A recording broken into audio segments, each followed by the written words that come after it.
Eccoci qua di nuovo insieme a Friuli in diretta, diamo il benvenuto a Francesca Laudicina, consigliere comunale della Lega. Ben ritrovati. Buongiorno, ben ritrovata anche a Cristian Sergo del Movimento 5 Stelle. Buongiorno a tutti. Allora ragazzi, siamo ovviamente a fine anno e quindi i temi dei bilanci, ognuno fa bilanci in questo, poi magari chiedo anche i vostri, se siete a fine discussione, perché dobbiamo seguire la scia.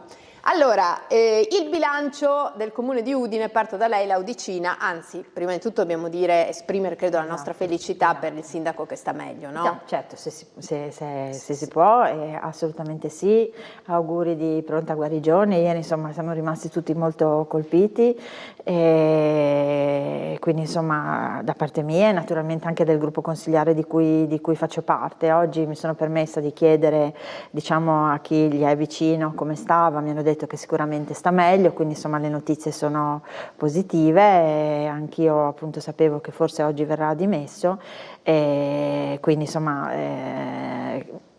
che pensi positivo, ma quello credo che sia nella sua indole, essere, ma sì. anche insomma che comunque la salute è una e quindi va preservata, curata e viene prima di tutto, quindi insomma ecco sì, che si riposi, che si riguardi e poi che si dedichi al resto, insomma comunque che passi veramente un sereno Natale in famiglia, che stia tranquillo. Tranquillino. Ecco, sì, direi proprio di sì. Anche ecco, lei un quindi pensiero per il migliori suo. auguri. Sicuramente sì, noi abbiamo già ovviamente fatto sia per vie dirette e indirette i migliori auguri di pronta guarigione al sindaco.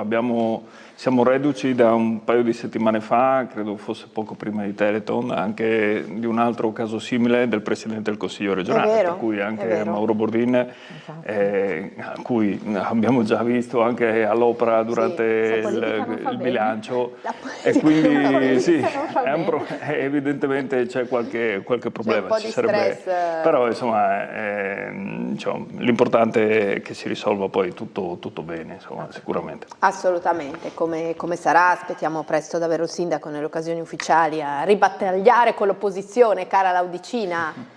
Allora, che fate stasera con il Bilei? Ha guardato le carte, lo so. Guardate le carte, oggi ci vediamo alle 3, abbiamo come opposizione tutti insieme, abbiamo predisposto degli ordini del giorno, quindi per diciamo così, far vedere il nostro sentimento, chiedere di rivedere, chiedere degli impegni da parte della Giunta.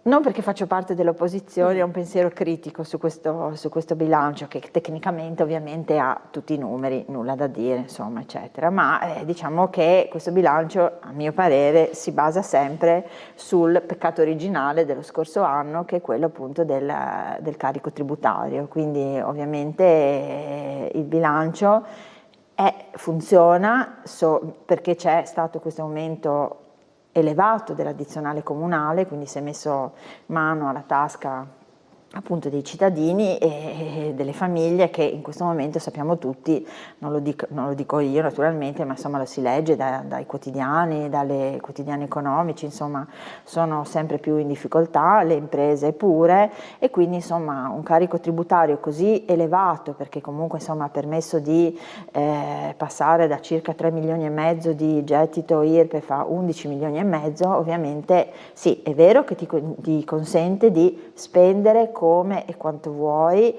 e forse anche come quando insomma hai tanta disponibilità, forse non so neanche con quanto controllo, diciamo, della spesa, ma nello stesso tempo però ti devi ricordare che appunto queste sono risorse che vengono proprio dai cittadini, e quindi insomma forse era meglio cercare di lavorare in altro modo, insomma, no? C'è anche la Corte dei Conti dice che bisogna cercare di fare dei bilanci, insomma, che siano corretti da questo punto di vista, cioè che non impattino così tanto sui redditi dei singoli, no? E in questo caso invece insomma questo bilancio praticamente ha delle entrate che sono sicuramente, che derivano tantissimo da trasferimenti regionali, soprattutto in parte corrente, però nello stesso tempo appunto si fonda su questo peccato originale e quindi chiaramente quindi parte proprio da quella situazione lì che sì, per cioè cui la giunta che anche criticata, di cui io ho fatto parte, diciamo, non ha mai toccato la leva tributaria, non l'avevano fatto neanche i predecessori che non erano sicuramente di centrodestra, era 20 anni che non toccava, nessuno toccava appunto l'addizionale. Forse si sarebbe potuto aspettare, verificare anche, cioè perché il bilancio di previsione è un manufatto in corso d'opera, no? Quindi è vero che adesso ti serve, perché questo ti autorizza a sostenere tutte le spese che tu hai in previsione, però è anche vero che appunto è un manufatto in corso d'opera, cioè che tu comunque costantemente lo puoi modificare con delle variazioni e questa giunta le variazioni le ha fatte e ulteriori entrate le ha avute, quindi forse sarebbe stato meglio aspettare, capire anche quali potevano essere le ulteriori entrate e magari, se volevi proprio lavorare sulla leva tributaria, calibrare e non passare a un incremento così alto tutto in un colpo. È anche vero però che gli assessori hanno detto che questo gli permette di lavorare in estrema tranquillità e quindi sì, cioè sono due modi diversi, diciamo, di vedere le cose. Okay. Quindi ci sono tanti soldi in Comune Udine, ci sono tanti soldi in Regione Friuli Venezia Giulia. Prima volevo capire se lei aveva un'opinione su questa storia dell'IRPEF e poi la porto invece sul bilancio regionale. No, sicuramente ho un'opinione, ma anche perché noi quando c'è stata quella diciamo, variazione dell'aliquota eravamo usciti anche criticando la scelta del Comune su certi passaggi, perché poi quando si toccano gli scaglioni diciamo, c'è sempre qualcuno che evidentemente è più diciamo, toccato di altri dalle variazioni e quello che noi sostenevamo ancora un anno fa era la contrarietà ad andare a toccare ancora fasce, non quelle deboli che in teoria sono esentate e l'intervento del sindaco e della giunta arrivava a questo, ma quelle diciamo del ceto medio, ma non nel ceto medio che se la cava ancora benissimo, quindi lì si poteva evitare di mettere mano. Noi per quanto riguarda le aliquote IRPEF anche a livello regionale sono 4 anni che diciamo di toccare le aliquote regionali,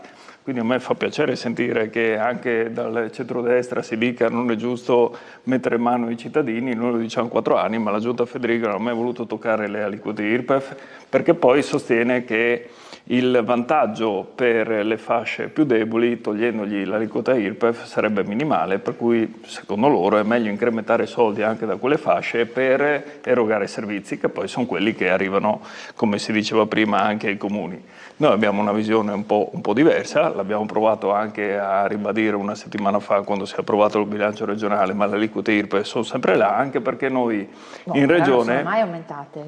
No, ma sì. Infatti, ma anche perché noi in regione abbiamo una caratteristica, diciamo, per quanto riguarda le aliquote IRPEF, che sono praticamente tutte uguali, tranne, diciamo, è una sorta di flat tax che è stata introdotta, ma ancora anni addietro non è un problema di questa giunta dove si poteva andare quantomeno a modificare. E io capisco, e l'ho sempre detto, se non si voleva alzare l'aliquota per i ceti, diciamo, che guadagnano anche 100.000 euro di reddito all'anno, cioè, se non si voleva alzare quella, quantomeno si dovrebbe abbassare l'altra per prevedere quella diciamo, scala fiscale prevista insomma, anche dalla nostra Costituzione e tutto qua. Ma con le imprese, insomma.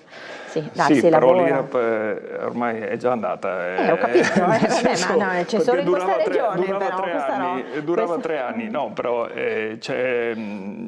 sicuramente c'è molto su cui si può lavorare anche dal punto di vista fiscale. Noi chiaramente quando ci sono tutti questi soldi cerchiamo di puntare a una ridistribuzione di risorse. Poi questa è la cosa fondamentale, capire dove vanno quei soldi che si incamerano, anche questi 8 milioni che si diceva. Noi io ho letto il documento di programmazione, perché poi è quello pubblico che possiamo leggere tutti, visto che non sono in consiglio comunale. Una cosa che manca secondo me lì, quando si parla ad esempio, visto che parliamo di tariffe, di rifiuti, un accenno al fatto che viene sbandierato ormai da mesi che il prossimo anno inizierà verrà avviato La tariffa l'impianto finalmente di Via Gonarsi. Di Via Gonarsi. E questo Ma non credo che però su abbasserà su quel le documento lì tariffe. non si spiega come quell'impianto porterà dei vantaggi e dei risparmi ai cittadini, quando invece lo dovremo pagare e ovviamente il salasso sarà tutto sui cittadini udinesi della provincia di Udine, perché poi verrà spalmato ecco, sì, il contrario, a tutti quanti. Quindi questo sarà da capire, però, e quindi ringrazieremo chi ha voluto quell'impianto, chi l'ha portato avanti, chi l'ha che non siamo costruito noi, e chi lo sta avviando. La Odicina dice non siamo era l'amministrazione ONSE con un nome e un cognome come direttore ma che voi non siete stati nomino. lì per 5 anni, l'avete autorizzato anche voi. Quindi, come l'abbiamo utilizzato anche noi? No, adesso su questo devo dire il presidente che era stato messo è l'unico che ha fatto fare una due diligence per capire in che stati invece come stava andando quell'investimento, e che ha, diciamo, sollevato tutta una serie di eccezioni attraverso 3 professionisti, perché c'erano un geologo, un avvocato, un esperto aziendalista, e difatti insomma alla fine le eccezioni ci sono state, la nuova presidente le ha portate avanti, e credo che anche il presidente attuale, il mio vecchio presidente nazionale, il dottor Siciliotti, abbia qualche riserva riguardo a quell'impianto. È vero che a suo tempo, quando era stato fatto, diciamo progettato, forse la situazione era diversa, ma soprattutto non si capisce bene, cioè da quello che so, perché io non sono un'esperta, quindi non mi piace parlare di roba che non conosco benissimo, però diciamo funziona se c'è una certa quantità di rifiuti conferiti. Al momento non sembra che essere in grado di, e i costi ovviamente comunque saranno comunque sostenuti da NET, quindi credo avranno un riflesso nella tariffa, però questo è un errore a monte, e insomma, se vi ricordate, erano usciti anche degli articoli abbastanza particolari, no? Sulla società che insomma faceva, era diciamo parte del project, erano dei bulgari, quindi insomma tutta una storia, quindi quell'investimento è lì. Ma appunto così io già anticipo che noi come opposizione, l'abbiamo già detto più volte, ma insomma adesso veramente sarà brevissimo, chiederemo di incontrare il Presidente della NET, visto anche il pasticcio che è venuto fuori sulla sede, no? Che insomma la governance dice una cosa, la maggioranza ne dice un'altra, però tutti quelli della maggioranza si dimenticano che la governance è stata scelta da questa maggioranza. Certo. Ecco, no? Quindi insomma sì. Comunque questo è un problema reale, poi si arriverà alla tariffa puntuale, quindi però mi sembra di aver capito che non siamo pronti minimamente, e quindi sicuramente c'è un incremento della Tari, lo ha detto lo stesso Presidente Siciliotti sul giornale. Quindi aumenta la Tari, è aumentata l'IRPEF. Sì, non è un grande momento. Non è un grande momento, No, va bene. no. Cosa invece, criticità che lei ha riscontrato nel bilancio regionale? Ma allora, nel bilancio regionale ci sono tante criticità, diciamo, a monte, che poi, a differenza di quelle che possono essere le singole variazioni che vengono approvate a dicembre, su cui, a fronte di una disponibilità di 6 miliardi e 200 milioni di euro, poi è difficile anche dire no, non devi metterli lì, mettili di là, cioè ci sono i soldi, chiaramente la maggioranza fa determinate scelte. Noi possiamo fare delle controproposte, e le abbiamo fatte ovviamente anche in sede di bilancio con la nostra consigliera regionale Capozzi. Alcune sono state approvate, alcune, come dicevo prima, no. Una di queste, su cui avevamo anche discusso qui, c'era il collega o l'ex collega Miani, che apprezzava anche la proposta che avevamo fatto, era quella di permettere con i fondi regionali ai comuni proprio di abbattere anche ulteriormente le tariffe delle mense scolastiche. Un esempio, su 6 miliardi e 200 milioni a disposizione, 8 milioni di euro sarebbero bastati per rendere le mense scolastiche gratuite a tutti i nostri ragazzi in questa regione. Non si potrebbe arrivare al 100% di gratuità, ok, lo sappiamo, arriviamo all'80%, arriviamo al 100% per qualcuno. Sono sempre come un minimo di 600, e si sale anche molto di più in certi casi come spesa, 600 euro all'anno per le famiglie, che si poteva dare un segnale anche in un momento in cui siamo tutti, diciamo, propensi a spingere, no? Per combattere la denatalità, aiutare le famiglie, fare in modo che questa regione possa essere attrattiva anche in ogni in ogni senso questa era una proposta, purtroppo è stata bocciata e quindi è inutile che mi metta a discutere che si è preferito magari andare avanti su determinate opere pubbliche che poi non vengono più fatte o si spendono soldi per progettazioni di opere che non vengono fatte e poi quando serve dare una mano ai cittadini si fanno altre scelte. Insomma, io credo che comunque sia importante che siano stati erogati fondi importanti agli enti locali, perché poi sono i primi a dare servizi evidentemente ai nostri cittadini. Ci sono un aumento del nostro bilancio. C'è un aumento sostanziale delle risorse già previste per la sanità, poi ripeto, lì bisogna fare un altro tipo di discorso che è quello di capire, basta dare soldi alla sanità per risolvere i problemi? No. Lo può risolvere una giunta regionale? Probabilmente no, c'è un problema di sistema complessivo. Noi speravamo sinceramente che con l'allineamento dei pianeti dai singoli comuni, praticamente quasi tutti i capoluoghi di regione, fino a Roma, tutti governati a centrodestra cambiassero le cose. Mi pare che le cose non stiano cambiando. Va bene, ci torneremo ovviamente perché poi da questi documenti dipende, insomma, dipendono gli interventi dei prossimi mesi e sono documenti importanti, per quello anche giustamente tanto discussi, credo, no? Devono essere discussi, bisogna sentire le opposizioni, bisogna riflettere profondamente. Poco conosciuti, è vero, poco conosciuti. C'è stata l'altra sera una presentazione del bilancio anche ai consigli di quartiere, ai consiglieri di quartiere. Cioè i consiglieri che non sono consiglieri ma sono i presidenti, i cosiddetti presidenti, i referenti dei comitati, quindi molto ristretto alla fine questa presentazione. È già qualcosa. Sì, uno si segue lo streaming, poi segue la stampa, poi ovviamente insomma ognuno riporta, però effettivamente il cittadino, diciamo, non so, perché secondo me lo ritiene talmente complicato che neanche non vuole neanche avvicinarsi minimamente. Invece insomma diciamo che secondo me se viene semplificato in un certo modo può essere capito veramente da tutti, sarebbe importante che tutti è vero. se lo leggessero. Forse è vero c'è anche un disamore che generale, anche bisogna dire anche questo. C'è un disamore generale, uno non si prende il bilancio e se lo legge lì, no? È difficile questa cosa. Peccato, perché invece bisognerebbe essere informati per poter poi insomma anche protestare nel caso ci fosse qualcosa che non va bene, no? Invece a cose fatte poi diventa anche un pochino più...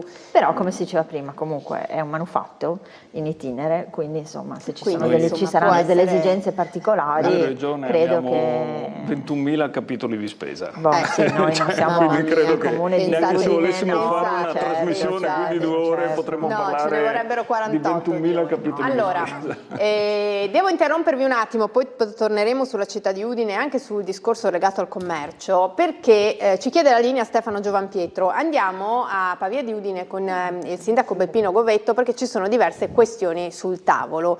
Una è il tema di cui abbiamo parlato qualche giorno fa, ovvero la struttura per minori non accompagnati con disagio, tra l'altro psicosociale, che dovrebbe essere costruita, che sarà costruita probabilmente a Risano. Abbiamo sentito il comitato nei giorni scorsi che in qualche modo sta chiedendo un pochino aiuto alle istituzioni. Allora, cominciamo da quello, Stefano? Sì, cominciamo da questo. Innanzitutto ringraziamo il sindaco Govetto per averci accolto, anche per averci aspettato, e si parlava della petizione, insomma della protesta che fanno i cittadini per quello che sarà un potenziale centro di accoglienza che dovrebbe essere fatto a Via Lumignacco. Oggi c'è il Consiglio Comunale, insomma darete anche una risposta a questa protesta. Sì, diciamo che c'è questa preoccupazione da parte dei cittadini di Risano, dove verrà realizzato questo centro di accoglienza, dove almeno così hanno detto che vorrebbero realizzare, perché di fatto ancora richieste e documenti per procedere con la ristrutturazione o con la realizzazione ancora non sono pervenuti, quindi non abbiamo ancora documenti ufficiali che ci attestino che vogliono partire, insomma. Comunque la preoccupazione che loro hanno manifestato è legittima, insomma, no? Perché purtroppo sappiamo dagli organi di stampa, insomma, no? Dalle TV, quello che è successo in altri luoghi dove sono stati realizzati questi centri di accoglienza, insomma, no? Di fatto non hanno dato un buon servizio, anche perché queste persone, questi ragazzi, questi giovani accolti in queste comunità, mi risulta che non venivano seguiti e quindi accompagnati in un percorso di crescita come si sarebbe dovuto. Questo è quello che è successo. È chiaro che da parte dell'amministrazione comunale c'è una certa preoccupazione, inutile nasconderlo, insomma, no? Su richiesta anche appunto dei residenti di Risano abbiamo avuto già un incontro col prefetto a Udine e naturalmente è chiaro che non possiamo opporci e non è neanche giusto che noi ci opponiamo, visto e considerato poi che il piano regolatore generale prevede che in quella zona si possano realizzare queste attività e queste strutture. Non è giusto però che ci sia così un clima di ostativo nei confronti loro. Questi giovani sicuramente hanno diritto a essere educati, a essere accompagnati in un percorso che possa fornire loro tutte le opportunità che vengono date a un ragazzo normale. Voglio dire, se uno ha sbagliato nella sua vita non è giusto che per questo gli venga preclusa la possibilità di riorganizzare la sua vita, di capire come si sta a questo mondo e quindi di poter ambire ad avere anche lui un lavoro, un domani, una prospettiva di vita. Quindi diciamo che da una parte c'è la preoccupazione e quindi noi saremo attenti assolutamente a che le attività che vengono svolte seguano quelli che sono i crismi, insomma, che vengono dettati dalla normativa vigente. Dall'altra parte credo che il Paese, la comunità possano creare anche delle condizioni per agevolare questo percorso di ripresa, di rieducazione, di formazione, le progettualità che verranno messe in atto in questa struttura. Quindi da parte nostra, ripeto, e anche parlando con i cittadini, credo che ci sia anche da parte loro la consapevolezza che creare questo clima così ostile, questo al lupo attenzione, non sia costruttivo, non sia, Quindi preoccupati sì, però anche consapevoli che dobbiamo fare anche la nostra parte. Assolutamente, il concetto è chiarissimo. Il secondo argomento che volevamo toccare riguarda cosa è accaduto. Noi abbiamo letto dei post su Facebook di cittadini che hanno notato questi ragazzi molto giovani stare sdraiati alle 7:15 di mattina sulle strisce pedonali in una sorta di challenge scriteriata ovviamente, che è qualcosa che però su cui vi siete mossi subito, anche perché è davvero un gesto troppo pericoloso. Ma assolutamente sì, troppo pericoloso, che però ti dà anche la dimensione, l'idea di come vivono questi ragazzi, questa fase della loro vita, questo passaggio dall'età così del bambino all'adolescenza, poi la vivono purtroppo, secondo me, consumando una dose eccessiva del loro tempo sui social, dove scoppiazzano, dove imitano, e queste imitazioni li portano a compiere questi gesti scriteriati, a mettere a rischio la loro vita, quando sarebbe il caso di far capire loro la bellezza della loro vita e come questa bellezza della vita si possa esprimere e possa trovare la sua compiutezza facendo ben altro, quindi andare a cercare di dimostrare di essere adulti, di dimostrare di essere più coraggiosi degli altri, mettendo a repentaglio la propria vita e peraltro creando anche condizioni di molto rischio per chi attraversa la strada, per chi in quel momento passa la strada, è veramente un gesto inconsulto che va assolutamente, eliminato, va tolto. E qui credo che noi ci siamo incontrati subito con la dirigente scolastica, abbiamo condiviso con lei anche certe iniziative, abbiamo fatto adesso proprio una lettera che vorremmo fosse distribuita, fosse data attraverso il registro elettronico a tutte le famiglie, per dire insomma noi ci siamo se dobbiamo mettere in atto alcune progettualità a sostegno dell'educazione. La scuola c'è, la dirigente è molto disponibile, abbiamo altre realtà sul territorio, le associazioni sportive, le associazioni culturali, le nostre parrocchie che sono disponibili. L'importante è che anche le famiglie si rivolgano a queste realtà educative, e magari questi bimbi così imparino a usare con criterio i social, perché stanno diventando una piaga sociale, secondo me. Abbiamo contezza che comunque anche tramite alcuni genitori che la lettera è arrivata e sarà condivisa, è un primo passaggio, però è giusto che c'è bisogno della sinergia di tutti. Bisogna assolutamente creare sinergia, cioè creare collaborazione, creare unità di intenti, proprio per perché ci sia questa famosa agenzia educativa che accompagna questi giovani. Sappiamo che anche le famiglie sono in difficoltà come dire, a spiegare, a far capire ai ragazzi come vadano usati questi social, questi strumenti, per evitare che si facciano del male. Quindi dobbiamo concorrere tutti assieme affinché possano capire come vanno utilizzati, perché diventino uno strumento di crescita. Grazie mille al Sindaco Govetto, buon lavoro, buon consiglio e linea allo studio. Grazie, abbiamo 2 temi non da poco che vi faccio commentare velocissimamente, 2 temi belli pesanti. Uno è i minori non accompagnati che arrivano in un paesino su cui si vive assolutamente in pace e che vanno ovviamente a turbare e a sollevare preoccupazioni da parte della popolazione. È inevitabile, tra l'altro oggi pomeriggio ci sarà un consiglio comunale lì a Pavia di Udine con la presenza del comitato sorto che ha raccolto 400 firme, perché immaginiamo la preoccupazione, e dall'altro lato i ragazzi, chiamiamoli nostri, che insomma parliamo di età delle medie che si stendono sulle strisce pedonali per fare le challenge sui social. Io non lo so, cioè i temi sono veramente difficili, non so se su quale volete dire la vostra. Parto da lei, Sergo, qual è che La dottoressa è del settore. La dottoressa è del settore, di scuola, sì, ovviamente. sì. No, però insomma, allora, per quanto riguarda i minori stranieri non accompagnati, noi continuiamo a ribadire una cosa: prima di pensare a dove metterli, in che strutture, noi dobbiamo chiederci quanti ne possiamo tenere in Friuli Venezia Giulia e a quanti di questi possiamo dare un'assistenza e fornire una vera accoglienza. Perché tante volte si parla del problema che c'è anche qui in città, ma noi qui in città abbiamo un numero di minori stranieri che è totalmente superiore a quello che dovrebbe esserci in questa città, per cui devono essere ridistribuiti anche in altre città o in altre regioni, quindi questo è il lavoro che dovrebbe fare il Ministero degli Interni, la Regione, ovviamente i singoli comuni dovrebbero pretendere questo, solo che poi chiaramente se li spostiamo da Udine per mandarli a Risano è ovvio che poi succedono queste cose, perché alla fine siamo sempre noi come sistema che dobbiamo occuparci anche di questi ragazzi. Per cui da questo punto di vista credo, e torno a ribadire, ci dovrebbe essere una presa di coscienza forte di tutti i livelli politici e se vogliamo anche dell'Europa, perché non è giusto che noi e la Sicilia, che siamo quelli che bene o male accolgono poi per primi queste persone dalle 2 rotte, Mediterraneo e rotta balcanica, dobbiamo poi avere sulle nostre spalle e dover, ripeto, erogare un servizio a questi ragazzi e anche ai migranti in generale che non riusciamo a erogare. E poi non possiamo lamentarci che queste persone che magari durante il giorno non vengono seguite in maniera dovuta facciano altro. È inevitabile. E questo purtroppo succede e queste sono le conseguenze che stiamo vivendo ormai da anni, però qualcuno dovrebbe prendere coscienza di questo. Sento di condividere la posizione, cioè non è una questione di essere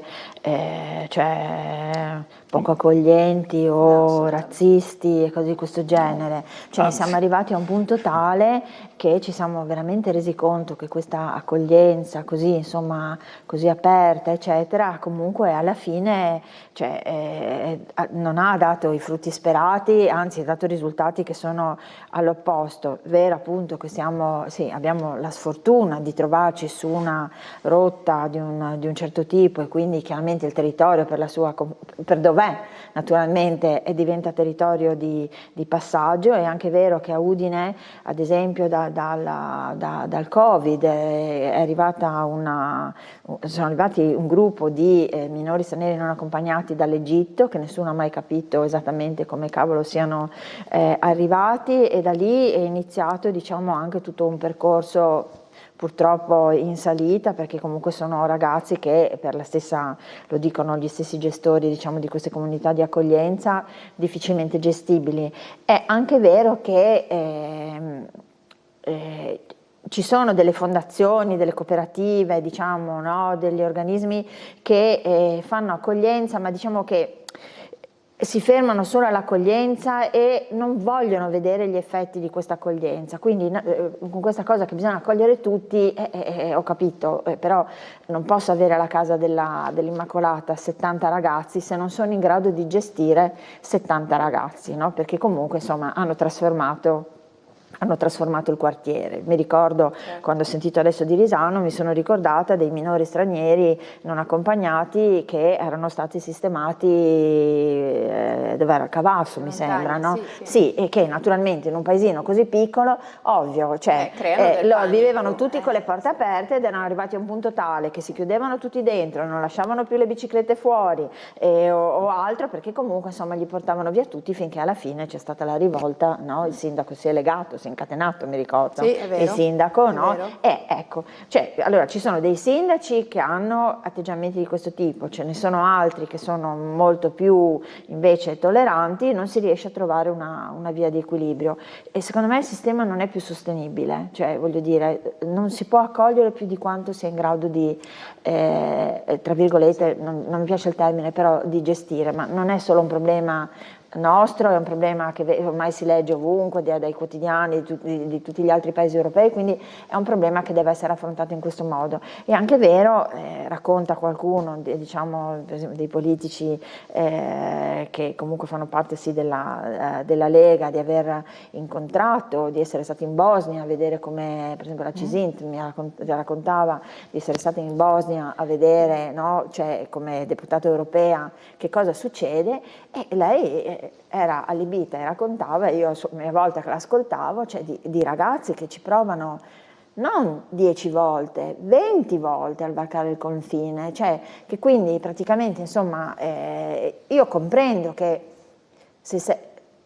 cioè, tu nasci in un certo territorio e questa è fortuna, sfortuna, cioè non è certo colpa tua e quindi tu vai a cercare qualcosa di diverso, certo. Perché comunque insomma tutti hanno diritto ad avere una vita migliore, però è anche vero che forse questi tipi di situazioni in qualche maniera sono anche sostenute, provocate, perché com'è possibile che uno ci riprovi 20 volte? Cioè come vive nel frattempo mentre riprova 20 volte? Quindi ci sono queste comunità in giro che sono finanziate in maniera forse particolare, eccetera, no? E che comunque forse diventano quasi un meccanismo anche per raccogliere denaro, probabilmente, no? Sì, c'è tutto un giro strano, detto, voglio dire, è no? proprio quello, cioè se mancano non solo le strutture, ma anche il personale, no? Pensiamo ai tutor anche per i migranti, certo, proprio non ci solo per i sono. minori. Se non li abbiamo e la legge li prevede, abbiamo un problema. Allora, se non siamo in grado di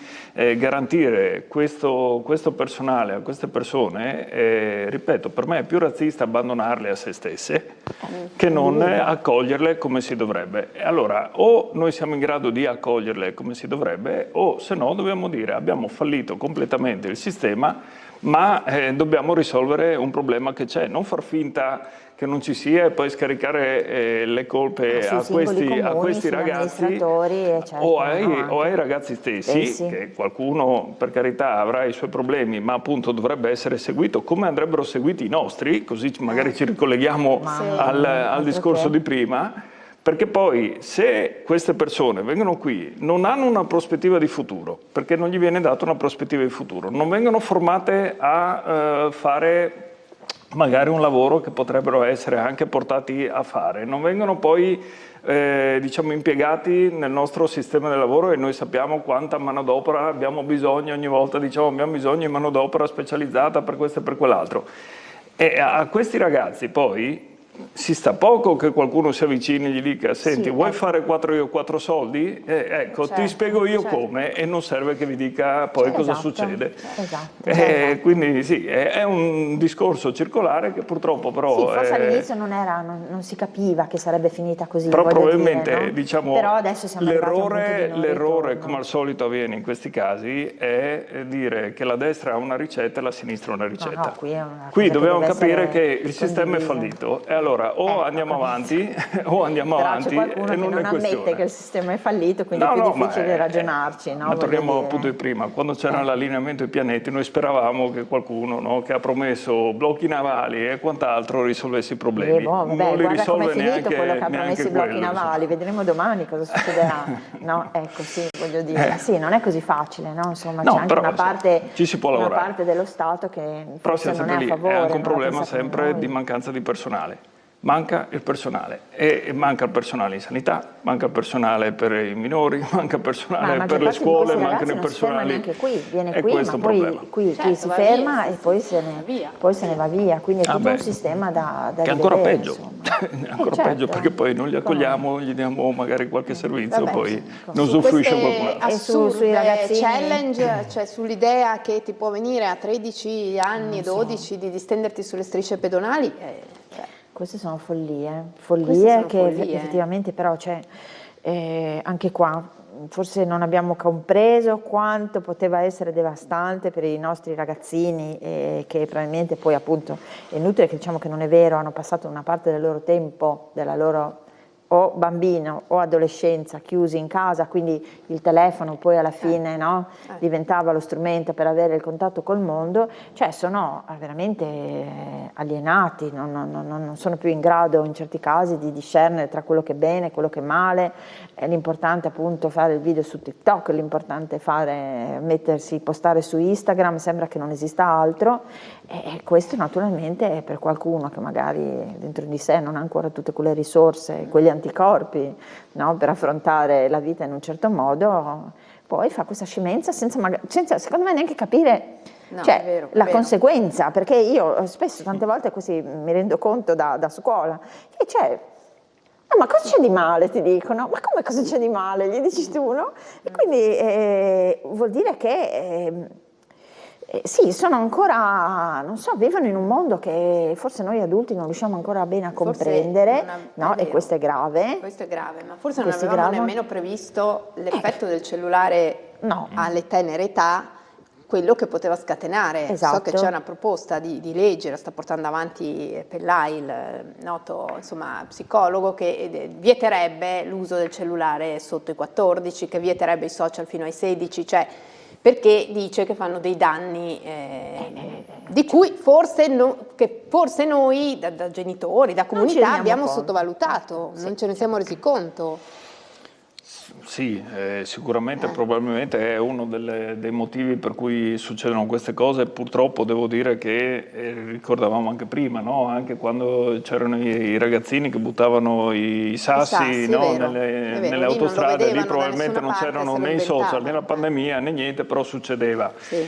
Ripeto, secondo me è più un problema di dare una prospettiva di futuro a questi ragazzi e capire e far capire loro, come si diceva, le conseguenze di determinate azioni, sia rispetto a terzi, perché tirare ovviamente un sasso addosso a una persona è tentato omicidio, poi se muore è omicidio, Non si rendono conto. sia rispetto a loro stessi, nel senso che se ti beccano a fare una cosa del genere, la tua vita è bene o male rovinata. E quindi bisognerebbe spiegare bene queste cose ai nostri ragazzi, ma ripeto, se noi come prospettiva gli diamo solo quella che per emergere devi fare un video su YouTube di 1000 visualizzazioni e poi andiamo in quella direzione lì e non possiamo lamentarci. Se invece torniamo a far capire determinati valori e quindi qui scuola, educazione, genitori e tutto quanto, Famiglie. no? Ecco, ma se le famiglie sono le prime che iscrivono i bambini alla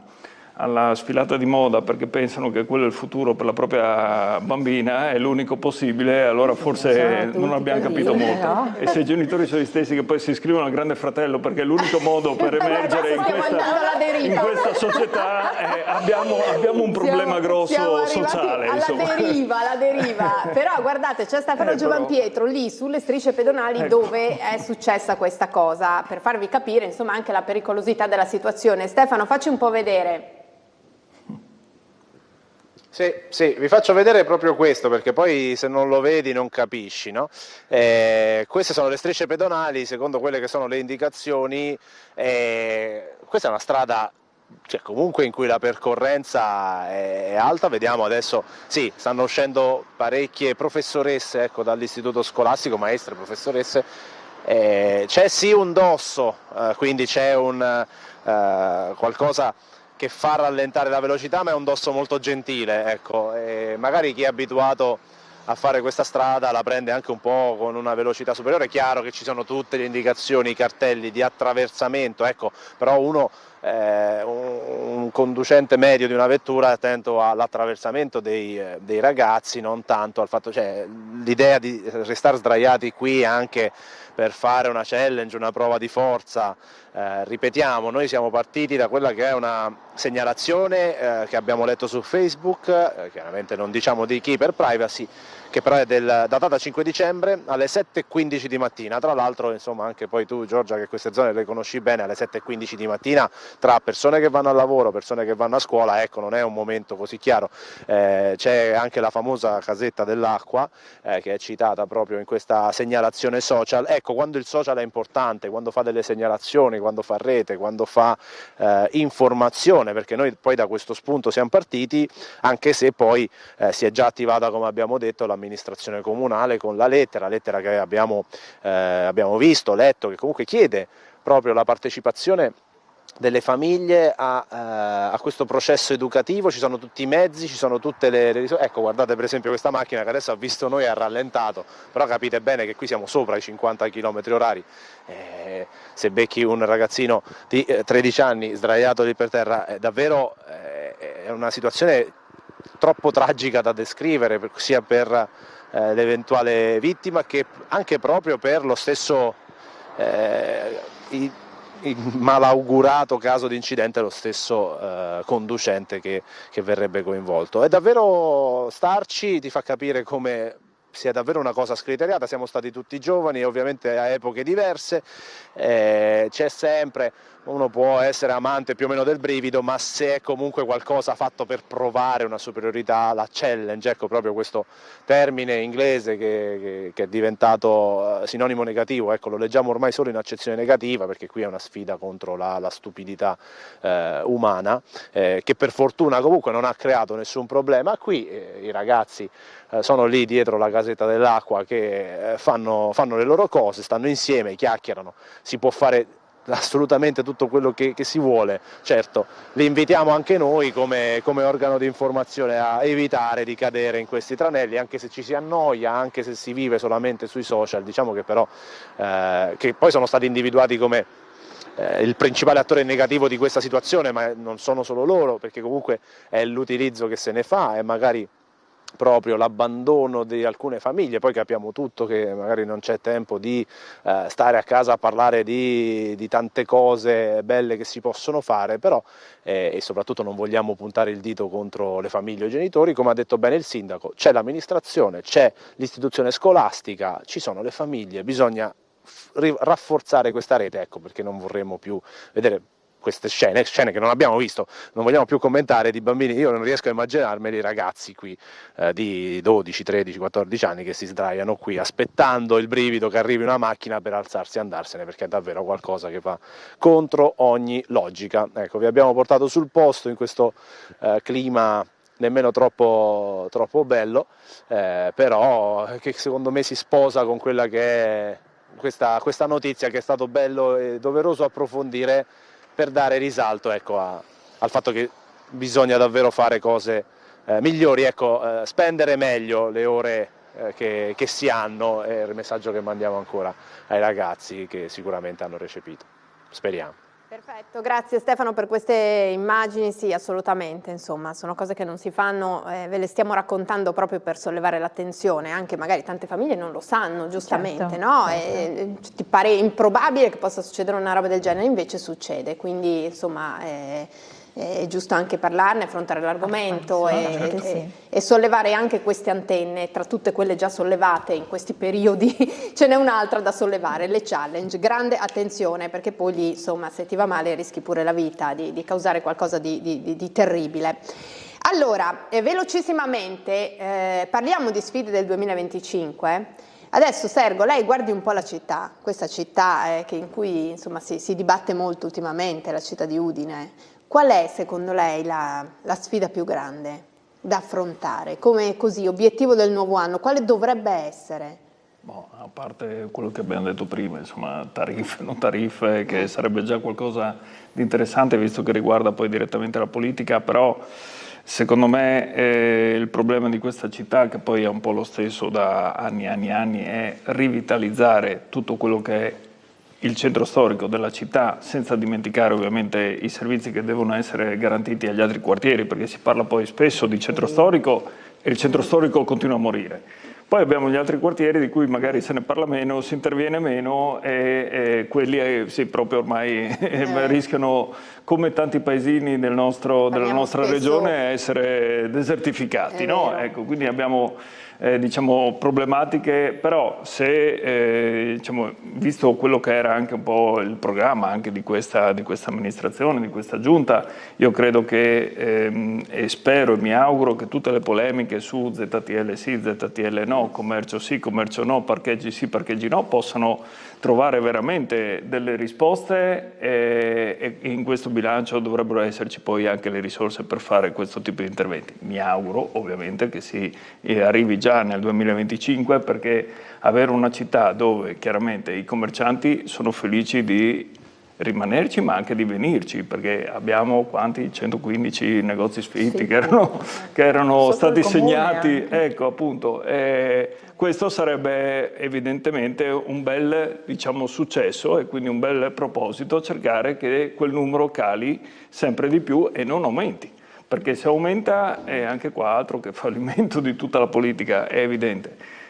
Abbiamo sempre il solito problema, centri commerciali e quindi sì, poi ne parleremo magari fra poco. Fratelli d'Italia però, che propone di tenerli chiusi nelle festività. No, sì, ecco, Fratelli d'Italia credo che propone di tenere chiusi tutti e non solo i centri commerciali, però se si vuole fare la guerra ai centri commerciali, noi l'abbiamo sempre detto da 12 anni, andando a toccare quella che è stata la liberalizzazione di monti, che ha permesso non solo di tenerli aperti, ma anche di realizzarli praticamente ovunque, e dal 2007 in poi, dalla famosa direttiva Bolkestein a Udine, basta fare la conta di quanti ne sono cresciuti, ed è il motivo per cui molti negozianti si sono voluti spostare anche e continuano a spostarsi dal centro verso i centri commerciali. E questo lo si può fare solo in un modo: o si obbligano i centri commerciali a rimanere chiusi almeno le domeniche e permettere ai cittadini di venire in centro a fare lo shopping, quelli che lo vogliono, perché io sono sempre stato contrario alle aperture domenicali, perché poi mi metto dalla parte dei lavoratori, quindi mi metto dalla parte, avendo fatto l'imprenditore del commercio, quindi so di cosa si parla, però quello potrebbe essere già un segnale. Si poteva fare, non è stato fatto. Adesso la proposta, dopo 12 anni, di chiudere 6 giorni nelle giornate in cui praticamente tutti i negozi sono già chiusi, mi sembra un po' poco. Sì, però se si vuole aprire un dibattito, apriamolo, vediamo se riusciamo a ottenere quello che abbiamo proposto noi e anche l'onorevole Walter Rizzetto, che ha firmato quella proposta di legge nel 2013 quando era nel Movimento 5 Stelle, che adesso si è dimenticato di averla firmata, evidentemente. Vabbè, succede. No, è vero. Sì, va bene.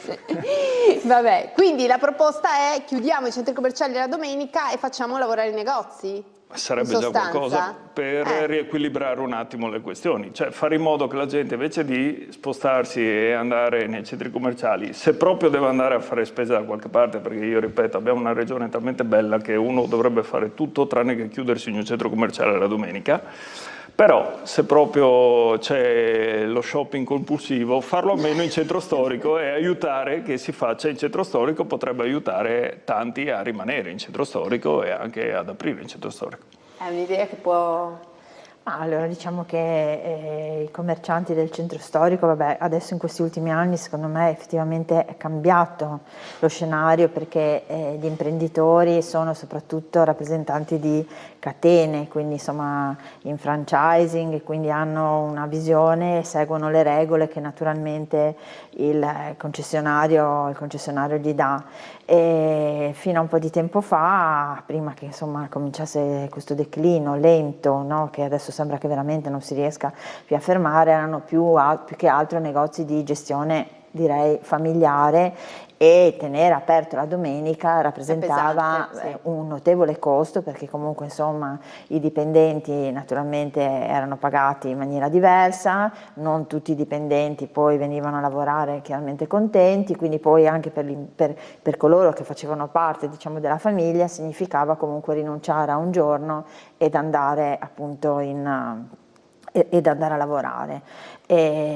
I centri commerciali, da quello che leggo, perché insomma così vedo che dove c'è stato il boom, che sono stati gli Stati Uniti, hanno cominciato comunque a scendere, no? Insomma, mi sembra che anche i nostri centri commerciali in realtà siano in difficoltà. Ci sono stati dei negozi che hanno fatto la scelta contraria, pensiamo a Zara, che ha scelto di chiudere nel centro commerciale, sì, insomma al centro commerciale, e di venire in centro. Il problema è che effettivamente, cioè, bisognerebbe in qualche maniera cercare di fermare questo declino, che è dovuto ai centri commerciali, che sono assolutamente vicinissimi, perché questo tipo di problema, così almeno leggo ogni tanto anche qualche quotidiano del Veneto, lo stesso l'hanno creato Treviso, che fino a quando non li ha avuti aveva un centro storico molto, insomma, attivo, adesso questo ha sconquassato il mercato del centro storico, ma non solo, il centro commerciale, che non è stato aperto nemmeno da secoli, a sua volta ha già delle difficoltà, quindi vuol dire che evidentemente è cambiata anche la modalità di consumo, no? Ecco, bisogna lavorare su questo. Certo, è chiaro che bisogna avere una visione, e avere la visione non può essere solo dell'amministratore, perché io sono dell'idea che il comune, una pubblica amministrazione, dovrebbe fare quello che il comune deve fare determinate cose, quindi le strutture, le strade, i marciapiedi, i parcheggi, eccetera, ma non può sostituirsi, diciamo, in quello che potrebbe essere l'attività di un imprenditore del commercio. Quindi la devi per forza, se vuoi supportare il settore del commercio, lo devi in qualche maniera coinvolgere, no? Quindi io avevo litigato con l'assessore Venanzi quando ho introdotto, si è parlato di imposta di soggiorno, perché ho detto: assessore, cioè, lei ha già deciso dove andranno destinati gli importi, ma ha parlato con gli albergatori, sono d'accordo con lei sulla destinazione? No, ma vedremo quando ho il tavolo. Sì, ma non basta il tavolo obbligatorio previsto dalla norma, no? Cioè, qui secondo me c'è un difetto di comunicazione, anche tutto il casotto conseguente, non mi viene a dire un'altra parola,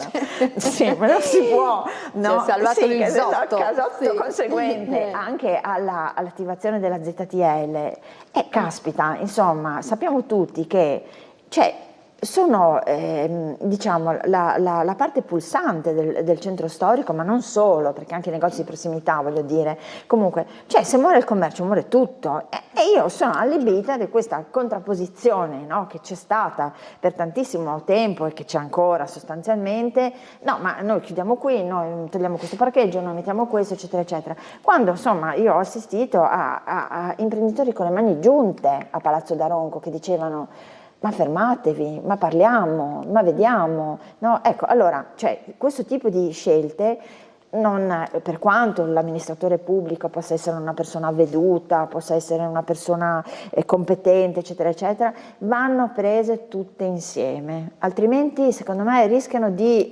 essere inutili.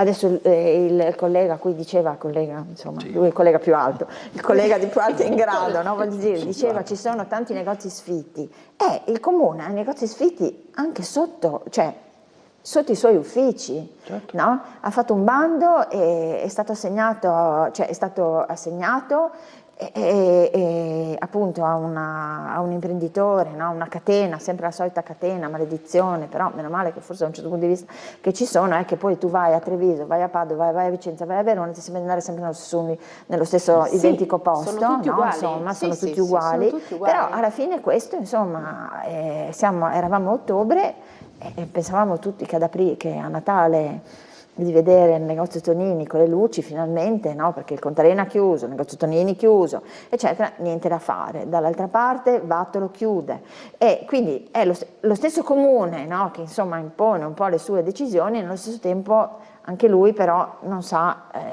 almeno lavora su queste concessioni, insomma, trova un'altra modalità per tenere questi negozi aperti. Quindi Cioè, con una contrapposizione non si va da nessuna parte. Sarà difficile anche trovare una soluzione che risollevi tutto nel giro di poco tempo, Certo, i però tempi ci sono vuole quelli che assolutamente la condivisione. Tu non puoi utilizzare, ma insomma, qua è sempre la stessa cosa. Io ho sempre detto che col dividi ed impera non vai da nessuna parte. Non puoi incontrare 10 e condividere una linea con 10, e poi incontrare altri 10, condividere un'altra linea, perché dopo cosa succede? Eravamo qua, cioè tu apri Piazza 20 Settembre, però non ci si parla, i cittadini parcheggiano, prendono la multa, oggi c'era il deserto, siamo giovedì prima delle feste natalizie, oggi il mercato era deserto, i parcheggi erano liberi. Vuol dire che la gente comunque dice, ma boh, cosa faccio? Vado, non vado, eccetera, eccetera. E poi l'offerta, cosa succede con tutti sti tira, molla, ti sposto, eccetera? Anche gli spuntisti non sono più gli spuntisti di una volta, l'offerta non è più l'offerta di una volta, e un po' alla volta anche questo mercato va via via così.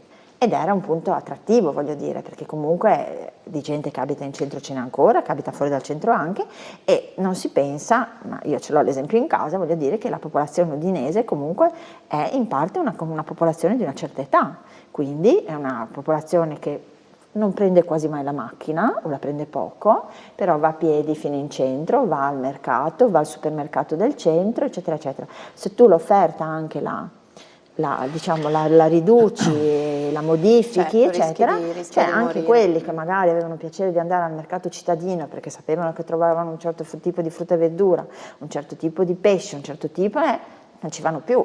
E quindi qual è stato il risultato di questa roba? Sì, io sono ormai Lei va a mercato, Sergio? Sì, ma via Levata perché ce l'ho abbastanza vicino il sabato quando riesco, ma sono 18 anni che rispetto anche a questo, al problema della mobilità, che continuo a sostenere che noi, non so quanto sia normale, ma presumo di sì, però noi abbiamo le linee del trasporto pubblico locale che portano la gente ai centri commerciali. Cioè, guarda che Belli, compartecipa alla spesa. Sì, no, ma abbiamo, e quindi anche questo è inevitabile, no? Ma non è solo Bardelli, perché c'è anche il Terminal, c'è chiunque, poi adesso arriveranno anche Pradamano, eccetera. Perché io ci abito vicino, che ha fatto il...